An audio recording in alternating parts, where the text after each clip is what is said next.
Bom dia pessoal que assiste esse canal, que está nos seguindo, que está deixando seu joinha. Bom dia para você. Então, mais um dia cedo, são 15 para as 6. Eu já estou aqui no ponto da Santa Clara, 3 quilômetros de casa, aguardando o ônibus da Pai. Lurian tá ali, tá escuro, né, filho? Chuva, bastante chuva. Vontade era de nem tirar ele da cama. É mais na chuva, a dificuldade é grande de ir debaixo da sombrinha a hora que o ônibus chegar, né? Esse deslocamento. E muito escura essa BR, não tem sinalização nenhuma. Uma dificuldade tremenda de vir esse pedaço assim.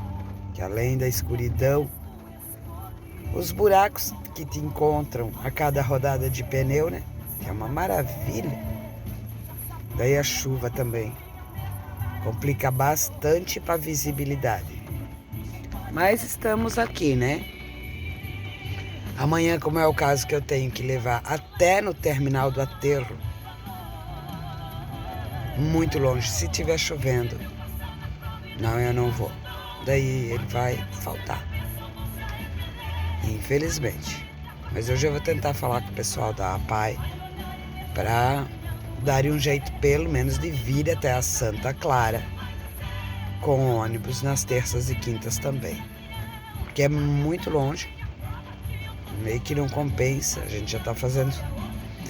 Nossa, eu sei que eles estão fazendo para nos ajudar por conta de combustível, que é bem difícil para mim levar todos os dias o Lurian. Por isso que a gente tá vindo até aqui ainda para se ajudar mutuamente, né? Eu ando esses 3 quilômetros. Mas até